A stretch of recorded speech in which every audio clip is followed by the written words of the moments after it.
Bonjour à tous et bienvenue sur la première critique de film de la chaîne. Aujourd'hui, j'aimerais vous parler d'un film que j'ai beaucoup attendu et qui a été beaucoup repoussé, notamment à cause du Covid. Le film en question est The Batman.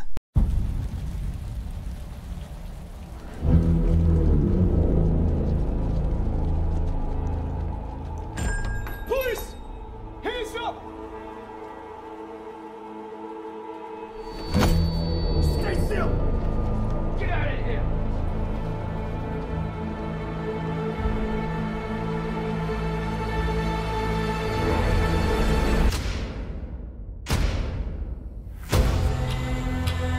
Fear is a tool. But when that light hits the sky, it's not just a call. It's a warning.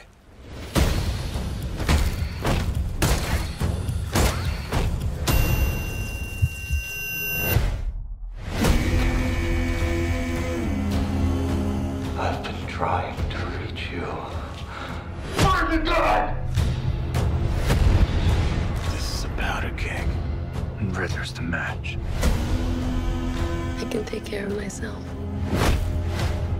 If this continues, it won't be long before you've nothing left. I don't care what happens to me. It's only gonna get worse for you.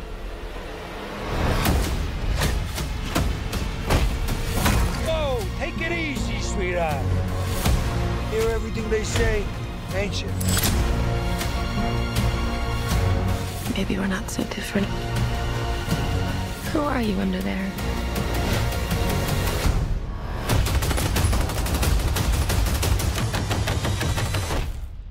I'm vengeance.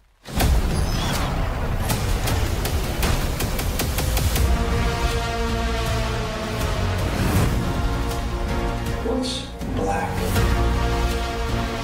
and blue and dead all over?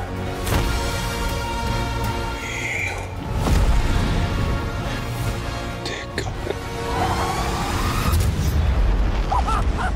I got you! I got you!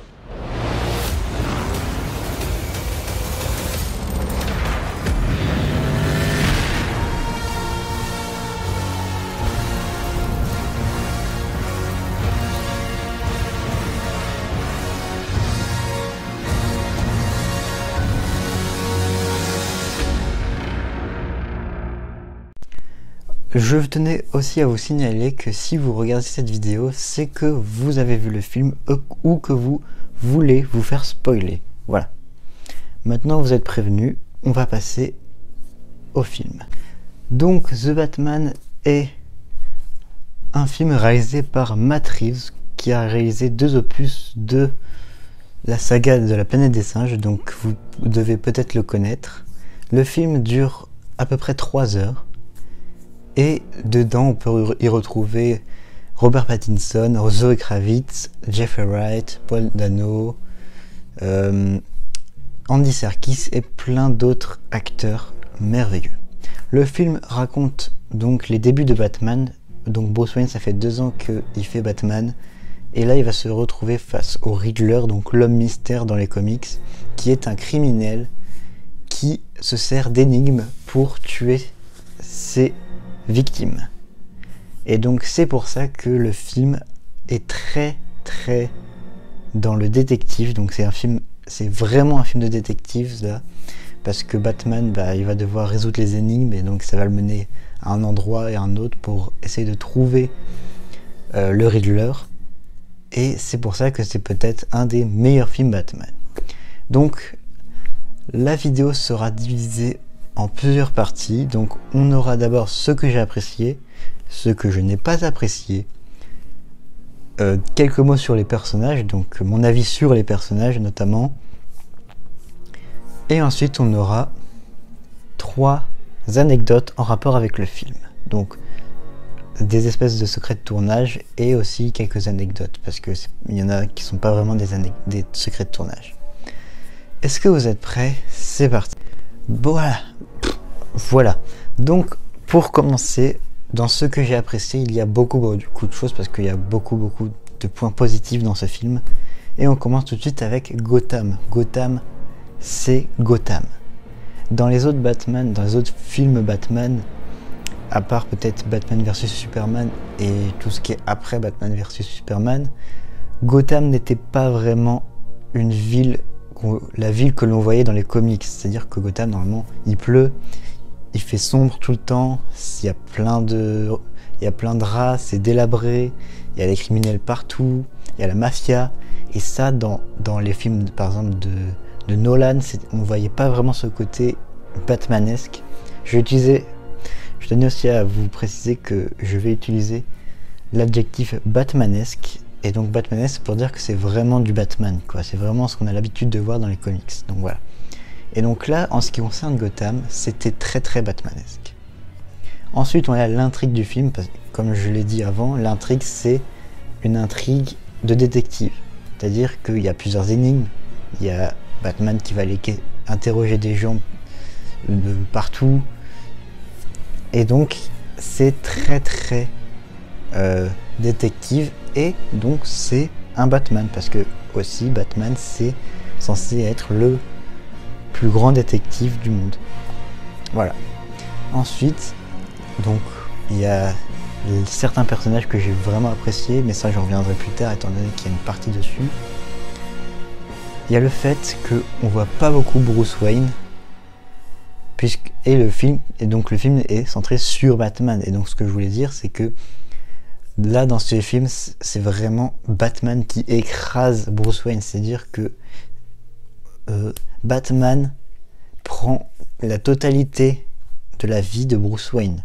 Bruce Wayne, on le voit quasi même pas 5 minutes dans tout le film, alors que Batman, on le voit vraiment beaucoup. Et le film s'appelle The Batman, comme vous pouvez le voir ici, il s'appelle The Batman, donc c'est The Batman. Ensuite, il y a un point que j'ai pas mal apprécié dedans, c'est la relation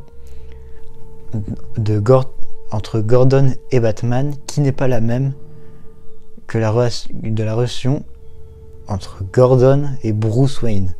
Je sais pas si vous avez compris, mais en gros, vu que personne, à part Alfred, du coup, sait que Bruce Wayne est Batman, Gordon, notamment, n'aura pas la même relation avec Batman qu'avec Bruce Wayne. Et ça, c'est plutôt pas mal, parce que Bruce Wayne et Batman et Gordon s'entendent plutôt bien, tandis que Bruce Wayne et Gordon, il y a un peu des tensions. Ensuite, il y a la scène d'introduction. La scène d'introduction, c'est la meilleure scène que j'ai jamais vue de ma vie. C'est très batmanesque. Ça fait penser aux comics, aux jeux vidéo Batman aussi, qui montrait aussi ce côté Gotham où il y avait des criminels presque partout. Et donc là, c'est vraiment très batmanesque, la scène d'introduction. Ensuite, il y a les musiques. Donc, hormis le fait que c'est quasiment tout le temps les mêmes thèmes, c'est assez quand même représentatif de Batman. Le thème de Batman, il est assez violent. C'est un thème qui s'approche tout doucement pour montrer que Batman arrive. Le thème de Catwoman, c'est un thème un peu romantique, parce que Catwoman, dans le film, elle est très romantique. Il y a des musiques qui reprennent Ave Maria. Il y a pas mal de bonnes idées dans les musiques.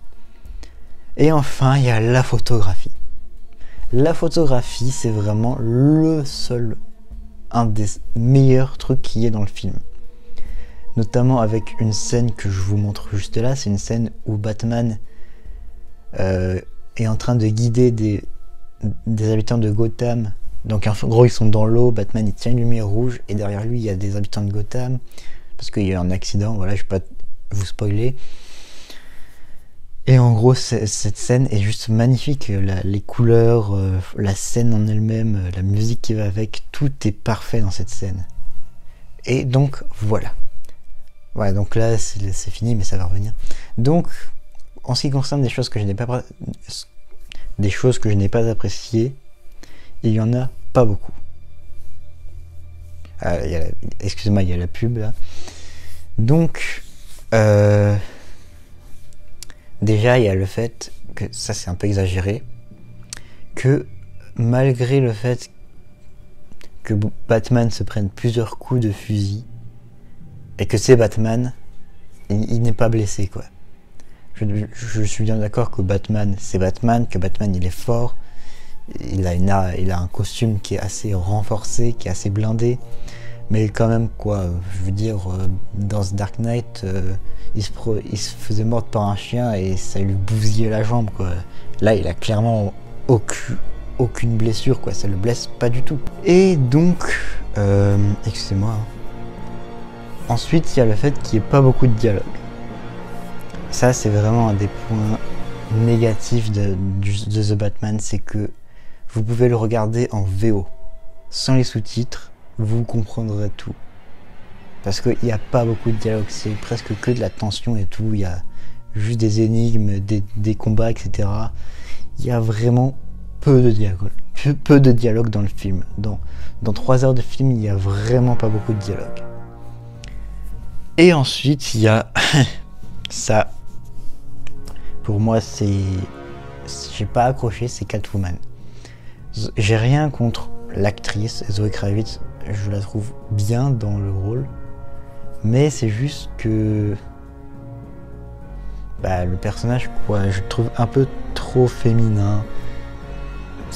On voit pas vraiment le côté voleuse, parce que Catwoman c'est une voleuse. On voit, elle est surtout, en fait, c'est un côté féminin, en fait. Elle est un peu trop féminine, alors que Catwoman, quand même, elle est censée être forte, etc. Voilà, quoi. Donc c'est pour ça que j'ai pas vraiment apprécié Catwoman. Voilà pour mon avis. On va passer maintenant à mon avis, mais sur les personnages. Donc ça va aller très vite, parce que j'en ai sélectionné 5. Et les avis sur les 5, ça va être très vite. Donc, on a d'abord Batman et Bruce Wayne. Mais Bruce Wayne, je le prends pas parce qu'on le voit pas beaucoup, comme j'ai dit. Donc, Batman. Batman, c'est vraiment pour moi un des meilleurs Batman parce qu'il a beaucoup d'agilité, même si ses débuts, il est quand même fort. Son costume, je trouve assez bien fait, le fait qu'ils aient intégré un batarang dans le blason de Batman. Donc il a juste à le décrocher là et ça fait un batarang. Je trouve que pour les débuts de Batman, c'est quand même pas mal. Voilà. Ensuite on a Gordon. Gordon, pour tout vous dire, au début, je le sentais pas, voilà. Je le sentais pas. Mais finalement, c'est un plutôt bon Gordon. Je trouve que sa relation avec Batman est très bien. Ils s'entendent très bien tous les deux. Ils sont tous les deux hyper confiants. Ils savent quand l'un a besoin de l'autre et inversement. Et c'est ça qui m'a plu. Ensuite, on a donc le méchant du film, le Riddler. Donc pour moi, le Riddler, c'est vrai, il est pas mal. Je l'ai bien aimé, le fait qu'il donne des énigmes à Batman partout, etc. Que lui, c'est vraiment un orphelin, alors que Batman, c'est juste un gosse qui a perdu ses parents, mais vu qu'il est riche, c'est pas un orphelin, alors que le Riddler, c'est vraiment un orphelin. Je vais pas spoiler, hein, pour ceux qui n'ont pas vu le film, mais c'est vraiment un bon Riddler. C'est-à-dire que déjà le costume du Riddler je trouve que c'est une bonne idée. Et franchement, Paul Dano, il joue bien le rôle. Hein. Moi, quand j'ai vu la révélation du vrai visage du Riddler, je me suis dit, mais c'est un gamin en fait. Voilà. Ensuite, on a le Pingouin. Pour moi, le Pingouin, c'est un des meilleurs personnages de ce film. Il est interprété par Colin Farrell. Et je trouve qu'il fait très mafieux. Il fait très... c'est vraiment un pingouin, quoi. C'est vraiment le pingouin idéal, quoi. Le pingouin tout craché qu'on voit dans les comics. Qu'on voit aussi dans les jeux vidéo Batman. Et franchement, c'est le pingouin où, en gros, il contrôle la mafia de Gotham. il gère un club, etc. Franchement, en plus, il est hyper marrant. Il parle à Batman comme si c'était son pote.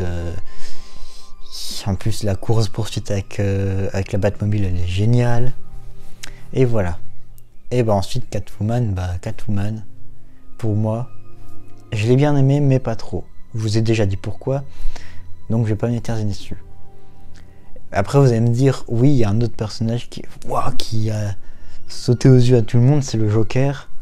Mais Matrix le dit, il dit que le Joker, il est juste là pour dire que Batman a arrêté plusieurs criminels avant le Riddler.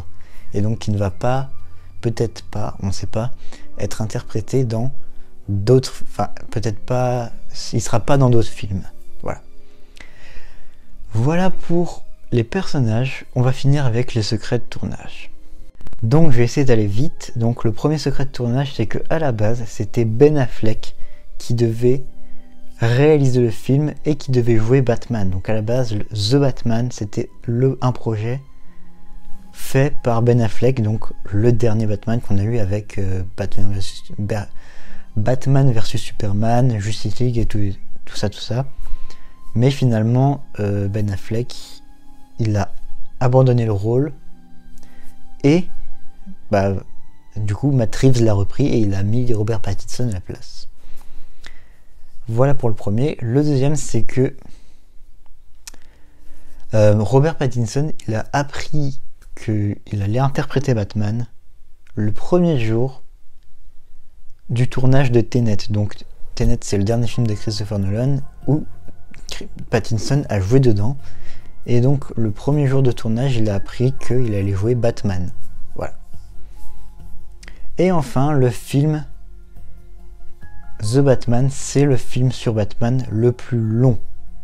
C'est-à-dire que on a eu tous les Batman de Burton, tous les Batman qui n'ont pas trop bien marché de Schumacher. Ensuite, on a eu les Batman de Nolan, les Batman avec BVS, Justice League et tout. Et donc là, The Batman, c'est le film le plus long sur Batman. Voilà. Voilà, j'espère que cette critique de film vous a plu. Vous a plu, voilà.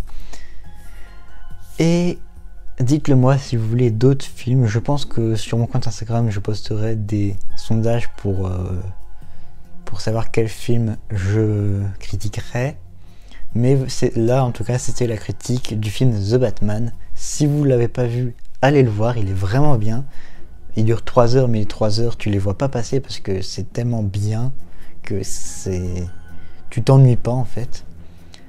Et donc, je vous invite à voir The Batman qui est sorti en salle le 2 mars. Donc, je sais pas s'il est encore dans les salles, mais en tout cas, allez le voir. Achetez-le en DVD, il sort le 6 juillet, le jour de mon anniversaire, quand même ça. C'est quand même assez symbolique, c'est une coïncidence. Mais sinon, on se dit à la prochaine pour une nouvelle vidéo. Ciao!